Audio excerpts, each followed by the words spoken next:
Prince Edward has spent most of his life doing something that rarely captures newspaper headlines. He simply showed up. Year after year, engagement after engagement, quietly, consistently. While other members of the royal family often found themselves at the center of worldwide attention, Edward developed a very different reputation.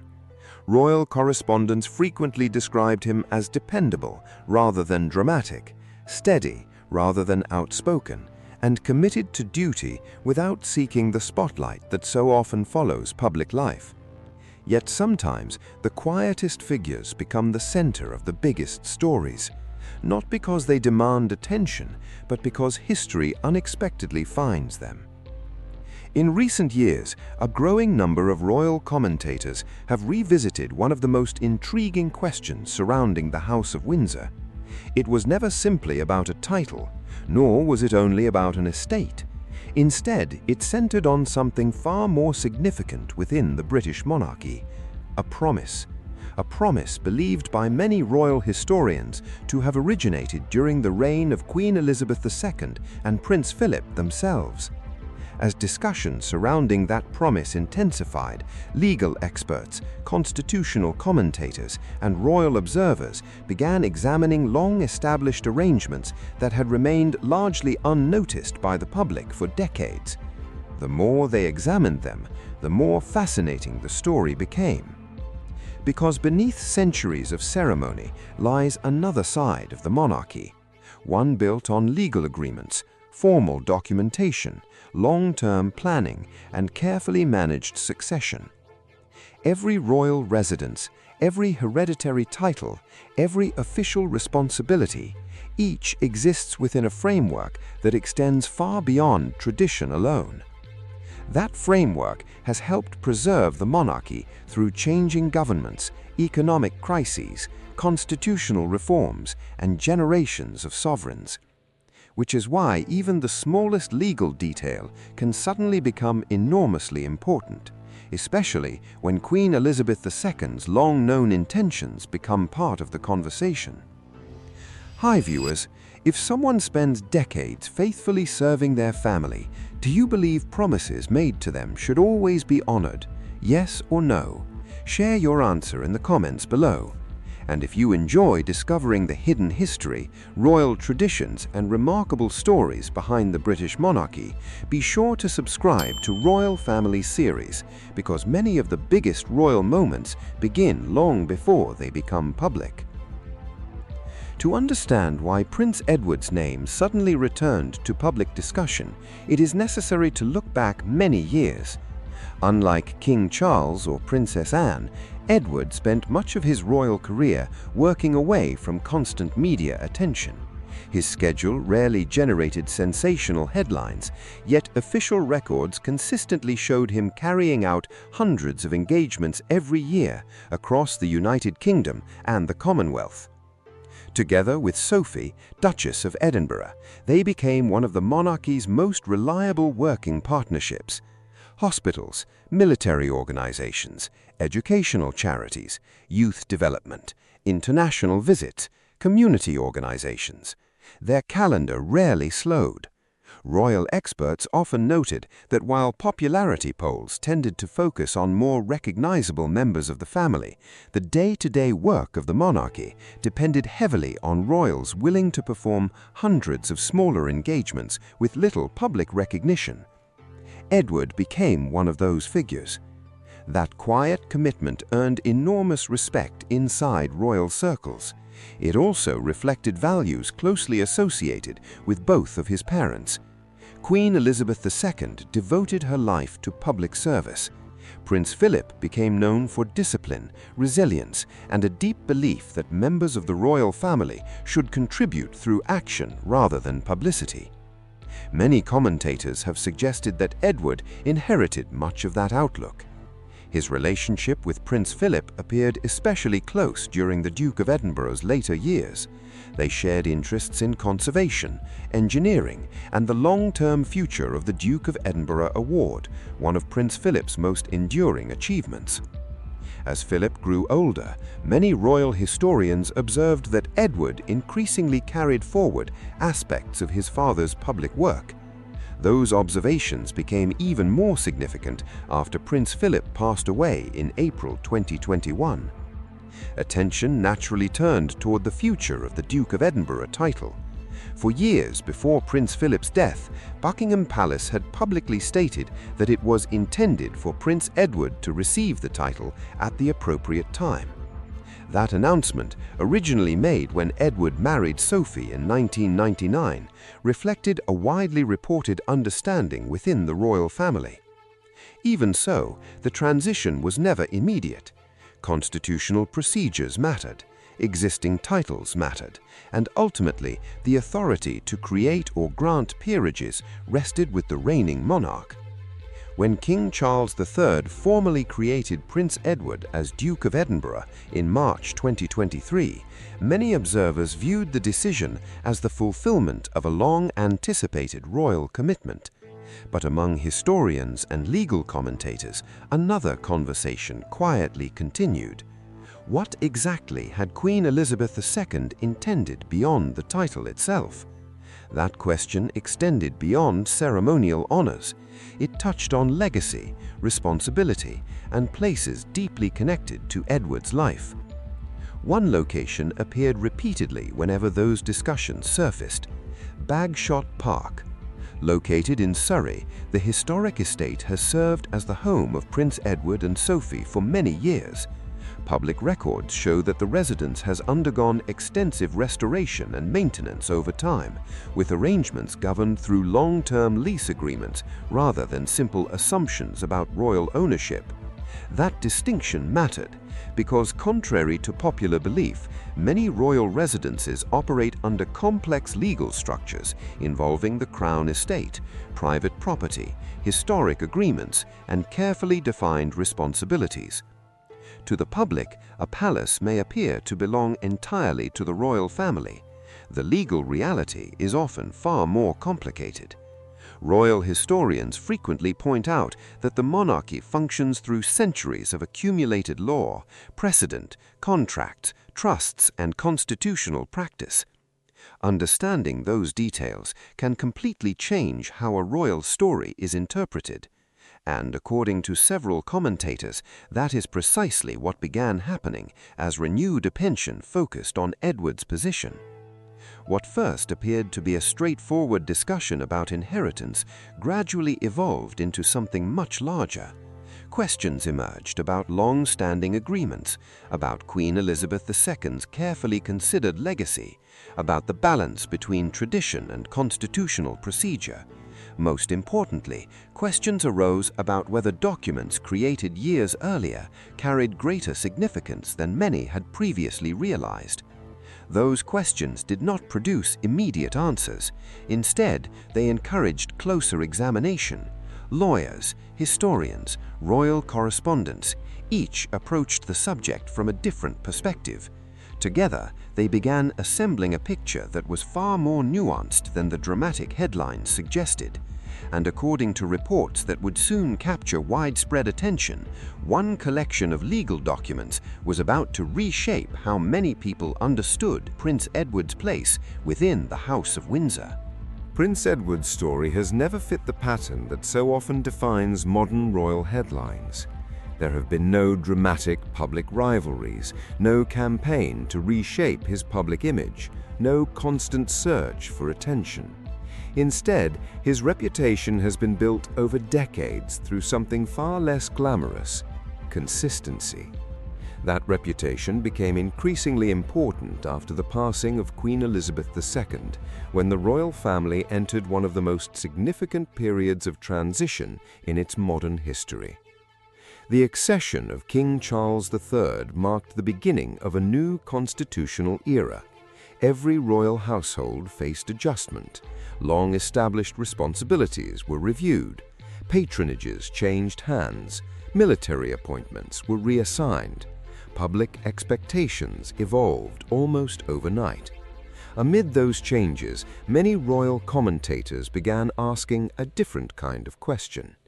How would the king's long-held vision for a streamlined monarchy coexist with promises and expectations that stretched back to Queen Elizabeth II's reign? It was not a question of conflict, it was a question of continuity. For constitutional monarchies, continuity is everything. Every generation inherits not only titles, but also responsibilities, expectations, and relationships carefully built over decades. Decisions made by one sovereign often influence the next, even when circumstances have changed dramatically. That reality helps explain why Prince Edward's position attracted renewed attention. Unlike many assumptions often made by the public, inheritance inside the royal family rarely follows a simple path. Private property, crown property, the crown estate, the Duchy of Lancaster, the Duchy of Cornwall, historic leases, life interests, each operates under different legal rules. Royal historians regularly remind audiences that many estates associated with the monarchy are not privately owned in the conventional sense. Instead, they exist within centuries-old constitutional frameworks designed to protect the institution rather than any individual family member. Understanding that distinction changes the conversation completely. For years, newspaper reports and historical accounts have documented Queen Elizabeth II's well-known desire for Prince Edward to eventually receive the Duke of Edinburgh title once circumstances allowed. Buckingham Palace itself announced that intention at the time of Edward's marriage to Sophie Rhys-Jones in 1999, explaining that the title would pass to him at an appropriate point in the future. That promise remained part of the public record for decades, even after Prince Philip's passing, even after Queen Elizabeth II herself died. Then, in March 2023, King Charles formally created Prince Edward as Duke of Edinburgh, fulfilling the expectation that had existed for many years. Royal commentators widely viewed the announcement as both symbolic and deeply personal. It honored Prince Philip's legacy, it recognized Edward's decades of public service, and it reinforced the continuity between two reigns. Yet the title itself was only part of the wider discussion. Attention also returned to Edward and Sophie's home, Bagshot Park. Nestled within Surrey, the estate carries centuries of royal history. Although often described simply as a royal residence, its legal arrangements are considerably more detailed than many headlines suggest. Publicly available information indicates that Prince Edward entered into a long-term lease agreement for Bagshot Park, and that substantial restoration work has taken place over many years. Maintaining historic estates of that scale requires careful planning, significant investment, and ongoing stewardship. That stewardship became central to the public conversation. Royal property experts noted that preserving historic residences is rarely about luxury alone. These buildings represent national heritage. Their preservation protects architecture, landscapes, and history that extend far beyond one generation. Seen from that perspective, Bagshot Park became something larger than a family home.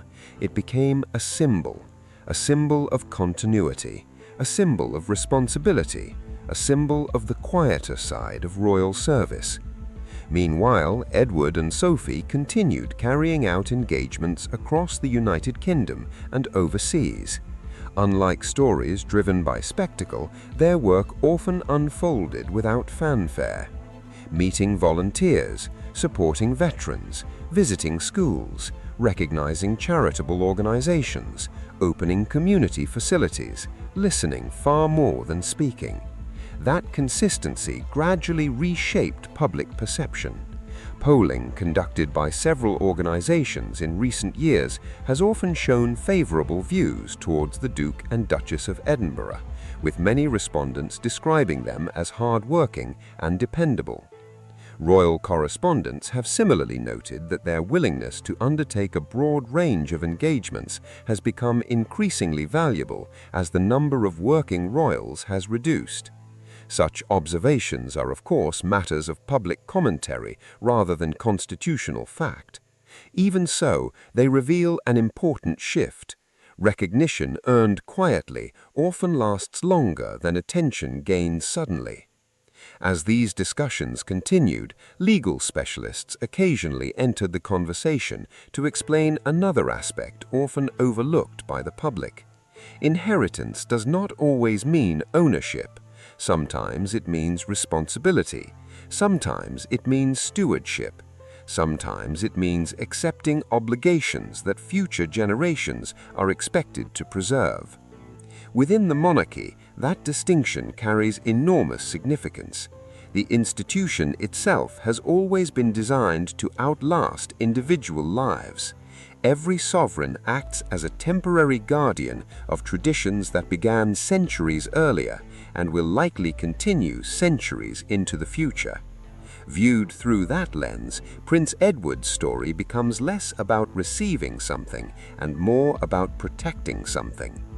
That perspective also helps explain why historians frequently place such emphasis on Queen Elizabeth II's long reign. Her decisions rarely focused only on immediate circumstances. Again and again, official records, speeches, and biographies portray a monarch thinking years, sometimes decades ahead. Succession planning, institutional stability, preserving public confidence, preparing the next generation. Those priorities shaped countless decisions throughout her 70-year reign. Many commentators believe they also influenced how responsibilities were gradually distributed among members of the royal family. Not everyone agrees on every interpretation. Historians seldom do. Yet there is broad agreement on one point. Queen Elizabeth II valued reliability, and Prince Edward spent decades demonstrating precisely that quality. As more royal historians revisited those years, another intriguing pattern emerged. Edward's career appeared remarkably free from institutional upheaval. While the monarchy experienced periods of extraordinary public pressure, he largely remained focused on official duties rather than public debate. Some observers argued that this consistency reflected personal character. Others believed it reflected careful guidance from both Queen Elizabeth II and Prince Philip. Whatever the explanation, the result was unmistakable. By the time Charles became king, Edward had accumulated decades of practical experience across hundreds of organizations and thousands of engagements. Experience cannot be inherited, it must be earned. Perhaps that was the most significant legacy of all. Then another question began appearing in newspaper columns and royal discussions. If Queen Elizabeth II had spent decades preparing trusted family members for the future, what role would Prince Edward play in helping the monarchy navigate the years ahead? There was no official blueprint, no public roadmap, only careful observation. Yet, as royal watchers continued examining the evolving structure of the modern monarchy, one conclusion surfaced again and again. The quiet figures were becoming increasingly important, not because they sought influence, but because stability itself had become one of the monarchy's greatest strengths. And as historians looked beyond titles and headlines, they found themselves returning to the same idea. Perhaps the most enduring inheritance inside the House of Windsor has never been land, wealth, or even rank. Perhaps it has always been trust, a trust earned slowly, protected carefully, and passed from one generation to the next. History has a curious way of rewarding patience, not immediately, not dramatically, but eventually. For Prince Edward, that patience became one of the defining themes of his royal life. While public attention often focused elsewhere, he continued carrying out the work expected of a senior royal. Official engagements filled his calendar, community visits remained constant, charitable organizations continued receiving his support. There was no attempt to dominate headlines. Yet behind the scenes, the monarchy itself was entering a period unlike any it had experienced in generations. The passing of Queen Elizabeth II did not simply mark the end of an extraordinary reign, it marked the beginning of an entirely new constitutional chapter. Every institution connected to the crown faced adjustment. Every senior royal found themselves adapting to new responsibilities. And with those changes came renewed interest in decisions made years, sometimes decades earlier. Royal historians often describe Queen Elizabeth II as a planner. She rarely viewed events in isolation. Instead, she thought in terms of continuity. How would today's decision affect tomorrow? How could the institution remain stable 20 years into the future? Those questions shaped much of her reign. Biographers and former palace officials have frequently noted that the late Queen preferred gradual preparation over sudden change. Responsibilities were often introduced slowly, allowing experience to develop naturally rather than through abrupt transitions. That philosophy seemed especially visible within the lives of her younger son and daughter-in-law. Edward and Sophie were rarely pushed into the spotlight overnight. Instead, their roles expanded steadily over time. New patronages arrived, additional responsibilities followed. International representation increased. Each year seemed to bring another quiet step forward. Some royal commentators believe that gradual progression reflected the Queen's confidence in their ability to serve without unnecessary distraction. Whether or not every observer agrees with that conclusion, one fact remains beyond dispute. Their workload continued to grow, and so did public appreciation. Then another fascinating discussion began emerging among constitutional experts. It centered on a simple but often misunderstood principle. Not every royal title carries the same legal implications. Not every residence follows identical rules. Not every inheritance means exactly what many people assume. Those distinctions matter enormously. For example, historians frequently explain that the crown estate is not the personal property of the monarch in the ordinary sense. Likewise, certain royal residences remain connected to specific legal arrangements that differ from privately owned estates. Understanding those differences prevents many common misunderstandings. It also explains why lawyers occasionally become part of conversations that appear, at first glance, to concern only family matters. When legal professionals review historic agreements, they are rarely attempting to create new rights. More often, they seek to clarify existing ones. Public records, lease agreements, letters patent, acts of parliament, official announcements. Each contributes another piece to the constitutional picture. That process may appear technical, yet its consequences can be significant. Because within the monarchy, precision matters. Every word, every document, every signature. Together, they help preserve continuity across generations. As public interest surrounding Prince Edward continued, newspaper features increasingly highlighted another important aspect of his career: trust. Former aides, Royal commentators and historians have often described Edward as one of the least publicly controversial senior members of the royal family. Over decades, he cultivated an image of reliability that proved increasingly valuable during periods of institutional change. Such observations do not suggest perfection. No public figure escapes criticism entirely. Rather, they illustrate why consistency often becomes one of the monarchy's greatest assets. During moments of uncertainty, dependable figures naturally attract greater attention. That appeared to be happening once again. At the same time, Sophie, Duchess of Edinburgh, was also receiving growing recognition.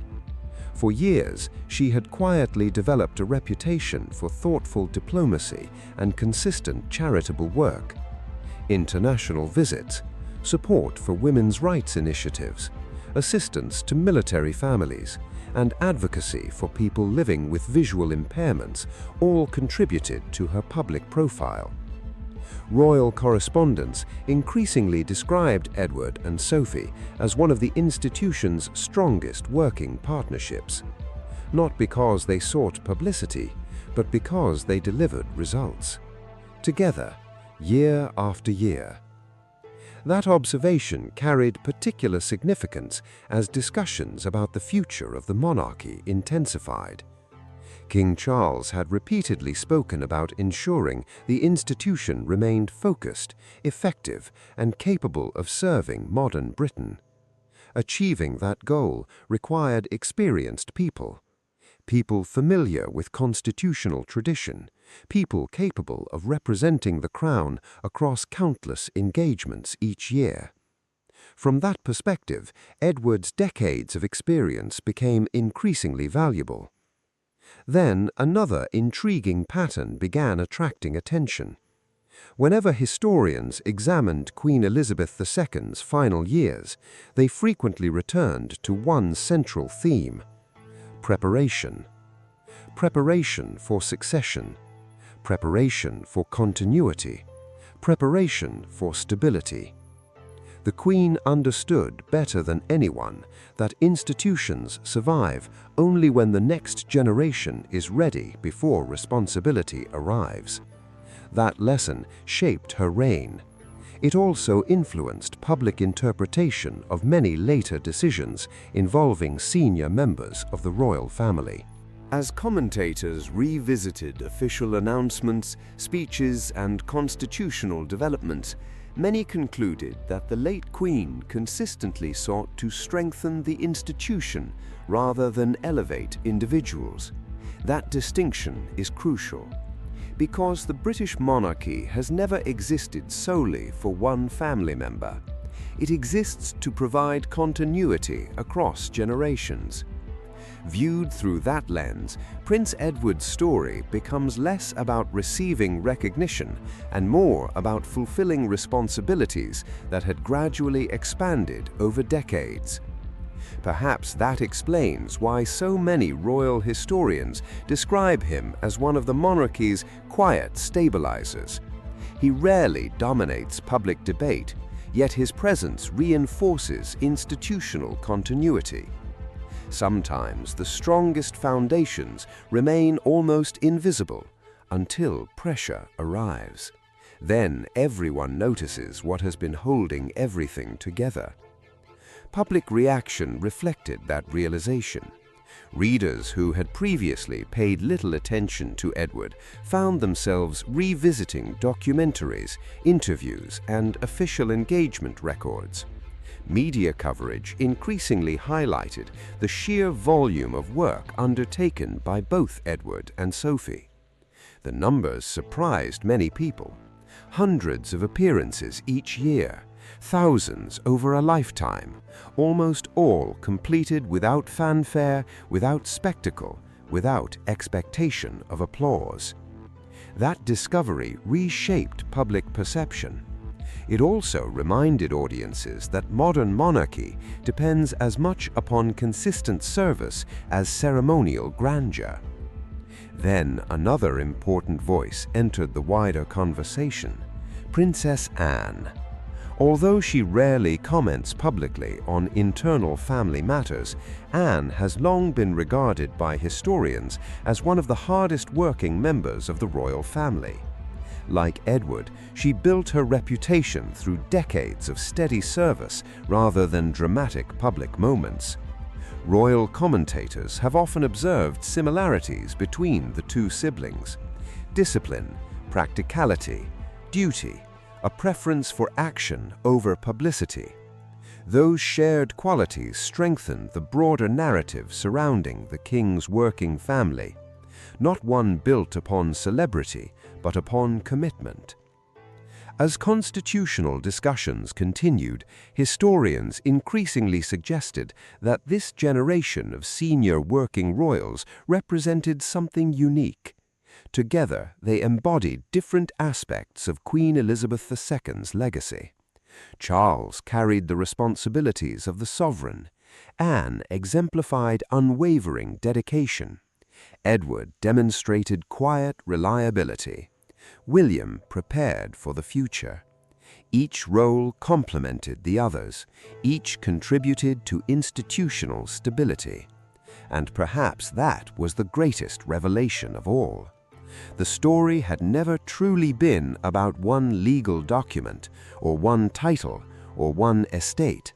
It was about understanding how decades of planning, constitutional tradition, and personal duty combined to shape the future of the House of Windsor. Yet, even as that realization spread, another question remained unanswered.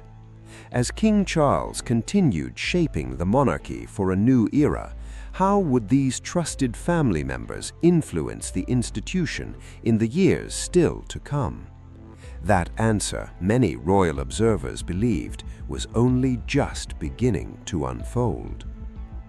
As the public conversation evolved, one conclusion began appearing with remarkable consistency across royal historians, constitutional experts, and long-time palace correspondents. Prince Edward's greatest contribution to the monarchy could not be measured by a title, nor by an estate, nor even by the number of engagements he completed. It was measured by trust. Trust is one of the rarest currencies inside any institution that has survived for centuries. It cannot be inherited overnight. It cannot be purchased. It must be earned, again and again, year after year. That is precisely why Edward's story deserves closer attention. Unlike many modern public figures, he has spent decades allowing his work to speak louder than his words. Official court circular records show a steady pattern of engagements that rarely slowed regardless of changing governments, economic uncertainty, or periods of intense public scrutiny directed toward the royal family. His approach remained remarkably consistent. Arrive, listen, support, move on to the next engagement, repeat.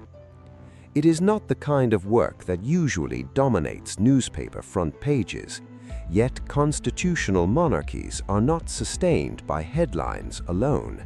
They are sustained by consistency. That consistency became especially valuable during the years following the passing of Queen Elizabeth II. The monarchy suddenly found itself balancing two responsibilities at once: honoring the extraordinary legacy of Britain's longest reigning monarch and simultaneously preparing the institution for the decades ahead under King Charles III. Neither task was simple. Royal experts have frequently noted that transitions between reigns are among the most delicate periods in any monarchy's history. Public confidence must be maintained, constitutional traditions must continue uninterrupted, international relations must remain stable. Every public appearance carries added significance. Every official announcement receives heightened attention. Every decision is examined from every possible angle. Against that backdrop, experienced working royals became more important than ever. King Charles inherited not only the crown, but also the responsibility of ensuring that the institution remained effective with a smaller group of senior royals than previous generations had enjoyed. That challenge required dependable people, people already familiar with representing the sovereign, people capable of stepping into demanding schedules without extensive preparation. Prince Edward and Sophie, Duchess of Edinburgh, fit that description naturally. Throughout 2023 and 2024, they continued representing the monarchy across Britain and abroad through official engagements, supporting charities, military organizations, educational institutions, healthcare initiatives, and Commonwealth connections. Royal correspondents repeatedly observed that their workload reflected the king's confidence in their abilities, confidence built over decades, not months. Meanwhile, another important shift was becoming increasingly visible. Public perception itself appeared to be evolving. For many years, Edward had often been described as one of the least discussed members of the royal family. Ironically, that quiet profile may have strengthened his reputation. As audiences revisited documentaries, official biographies, archival interviews, and historical reporting, many discovered a royal career defined less by dramatic moments than by steady contribution. Sometimes, history rewards those who simply remain committed. That realization resonated with many observers. It also encouraged renewed appreciation for Sophie. Since joining the royal family in 1999, Sophie gradually established herself as one of its most respected working members. Her advocacy concerning preventable blindness, support for survivors of conflict-related violence, work with military families, and commitment to numerous charitable organizations earned praise across political and charitable sectors alike. Together, Edward and Sophie represented something increasingly valuable: stability, not the loud kind, the dependable kind, the kind institutions rely upon when circumstances become uncertain. Royal historians often remind audiences that Queen Elizabeth II deeply valued precisely those qualities: reliability, humility, discretion, service. Those characteristics appear repeatedly throughout accounts written by former palace staff, constitutional scholars, and respected royal biographers. While no outsider can fully know every private conversation that occurred within the royal family, decades of public evidence demonstrate the late Queen's appreciation for members of the family who approached their duties with consistency rather than spectacle. That context helps explain why discussions surrounding Edward's role have remained so compelling, not because they reveal hidden conflict, but because they illuminate how monarchies preserve continuity. One generation prepares another. Lessons are passed quietly. Responsibilities expand gradually. Experience accumulates over time. Nothing happens by accident. Then attention returned once more to King Charles.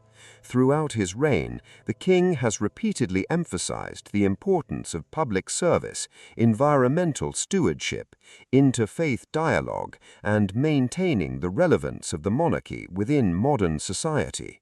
Those priorities require more than vision. They require people capable of putting that vision into practice. Experienced working royals form the foundation of that effort. Edward's decades of service suddenly appeared in an entirely new light, not as isolated acts of duty, but as preparation for supporting the institution during one of its most significant periods of transition. That perspective also reshaped public discussion surrounding inheritance itself. Perhaps inheritance had never been limited to titles or residences. Perhaps the most meaningful inheritance was responsibility. Responsibility entrusted over many years. Responsibility accepted without complaint. responsibility fulfilled whether cameras were present or not. Viewed through that lens, Prince Edward's journey reflects something much larger than personal recognition. It reflects the quiet strength upon which constitutional monarchies depend, the willingness to serve even when few people are watching. That lesson extends far beyond the royal family. Every enduring institution relies upon individuals willing to place long-term purpose above short-term attention. The British monarchy is no exception. Its ceremonies capture the world's imagination. Its traditions inspire fascination. Yet beneath every procession, every balcony appearance, and every state occasion lies an enormous amount of patient, often unseen work. That work sustains the institution. As royal commentators continued evaluating the monarchy's future, one observation appeared repeatedly. The House of Windsor now benefits from multiple generations contributing in different ways. King Charles provides leadership as sovereign. Queen Camilla supports the king's constitutional role through public engagements and charitable initiatives. The Prince and Princess of Wales prepare for the future. Princess Anne continues an extraordinary lifetime of service. The Duke and Duchess of Edinburgh strengthen the institution through consistency and reliability. Each contribution matters. Each reinforces the whole. Perhaps that is exactly what Queen Elizabeth II spent 70 years trying to achieve.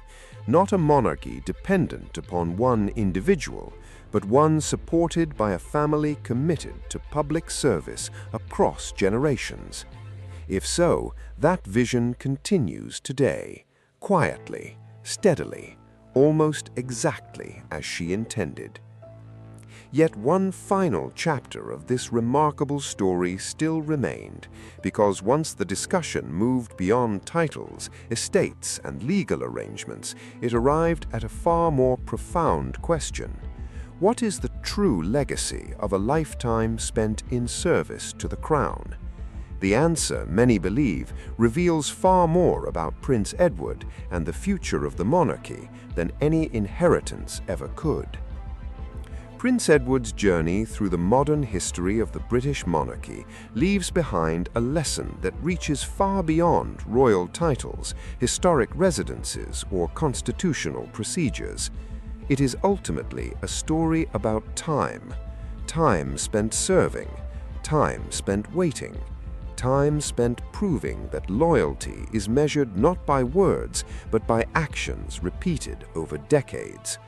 In many ways, that is exactly how the British monarchy has managed to endure, not through dramatic change, but through careful continuity, generation after generation, promise after promise, responsibility passed forward with extraordinary care.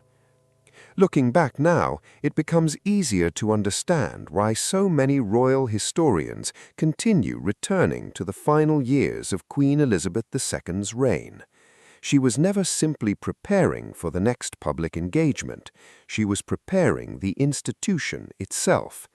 Every appointment, every patronage, every carefully considered decision reflected a monarch who understood that history judges preparation just as much as performance.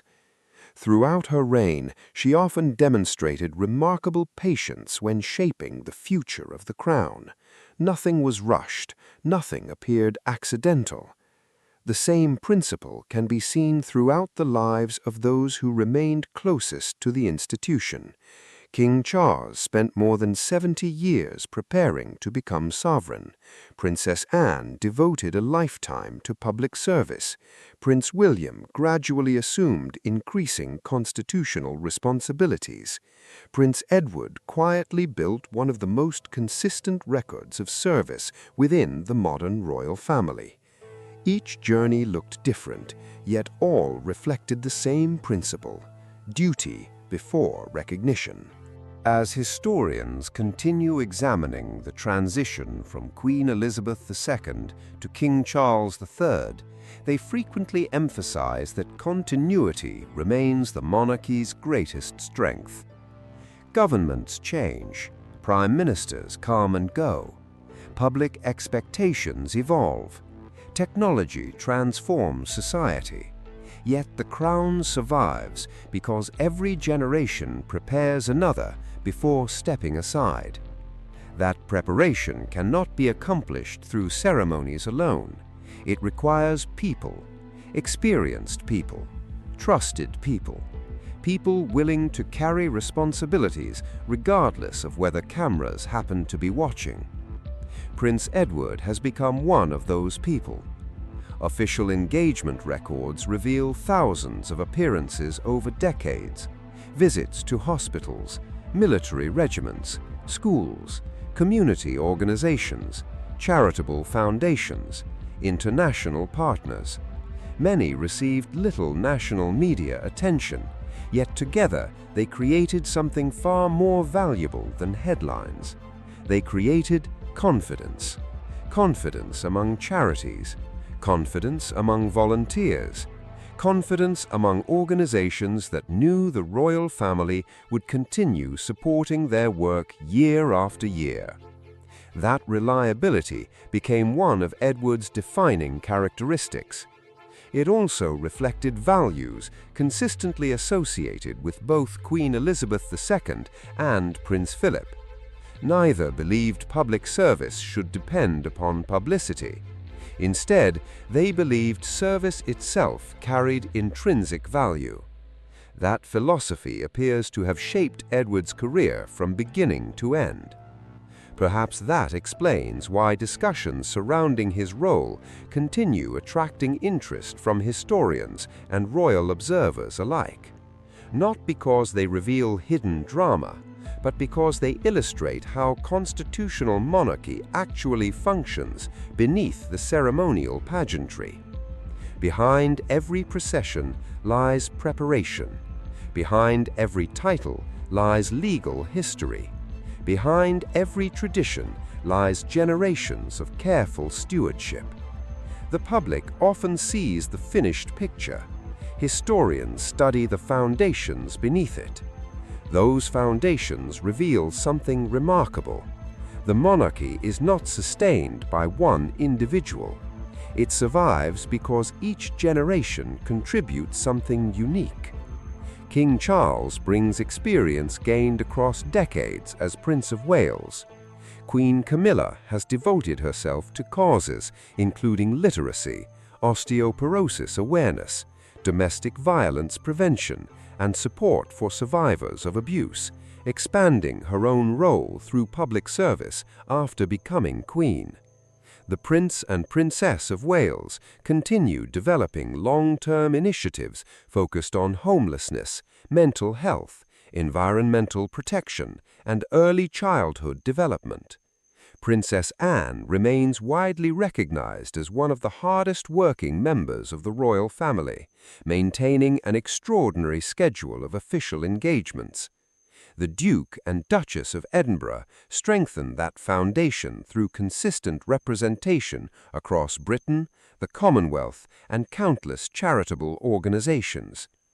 Viewed together, these contributions reveal something larger than any individual story.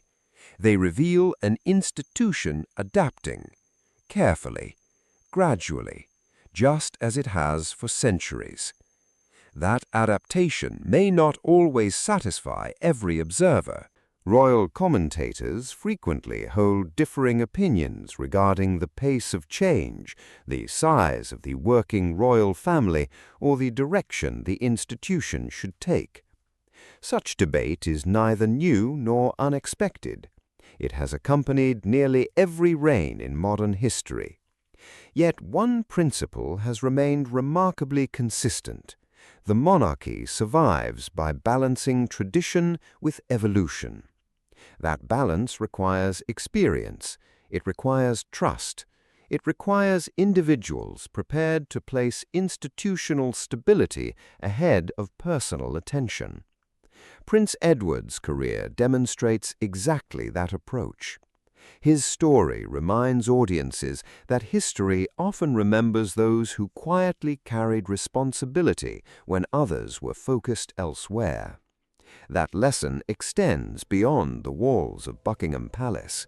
It speaks to families, communities, organizations, and anyone entrusted with preserving something larger than themselves. Sometimes the greatest achievements are not celebrated immediately. Sometimes they are recognized only after years of steady commitment reveal their true significance. As King Charles continues shaping the monarchy for the decades ahead, another reality becomes increasingly clear. Preparation never truly ends. Prince William continues assuming greater constitutional responsibilities as heir to the throne. The next generation is already learning the lessons once taught by Queen Elizabeth II and Prince Philip. One day, another transition will come. Another generation will step forward. Another chapter of royal history will begin. When that moment arrives, the foundations established today will matter enormously. That is why stories like Prince Edward's deserve to be understood within their proper context, not as isolated headlines, but as part of a much longer constitutional journey stretching back centuries.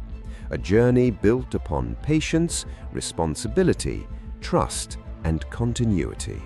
Perhaps that is the true inheritance discussed throughout this story. Not simply a dukedom, not merely a residence, not even the fulfillment of a long-anticipated royal intention. The real inheritance is confidence earned through decades of faithful service. Confidence placed in someone who demonstrated year after year that duty could be performed without seeking recognition. That may prove to be the most enduring legacy of all.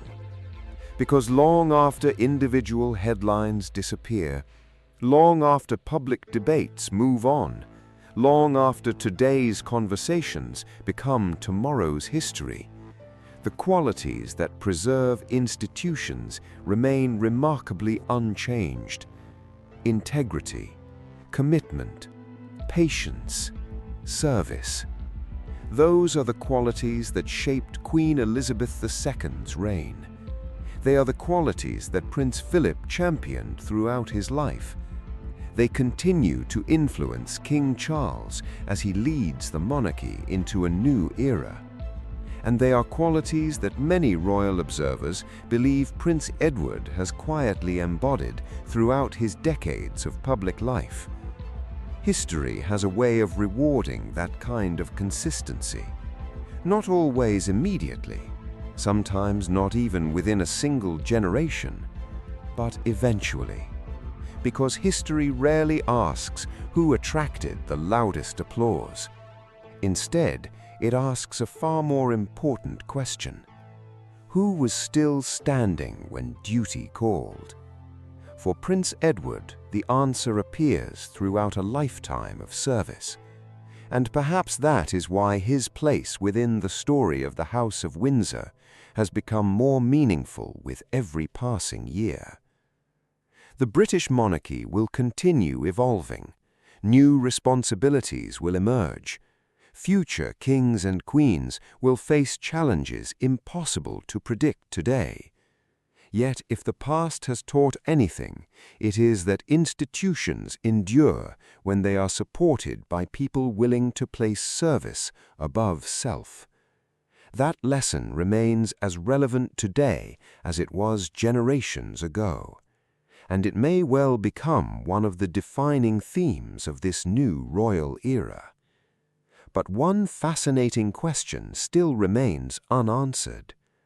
If Queen Elizabeth II spent decades quietly preparing trusted members of her family for the future, what other carefully planned decisions have only now begun to reveal their true significance? In the next episode, we'll explore the remarkable relationship between Princess Anne and Prince Edward, uncover why royal historians often describe them as two of the late Queen's most dependable children, and examine the little-known decisions that continue to shape the future of the House of Windsor today. Once you see how those choices fit together, you'll understand the modern monarchy in an entirely different way.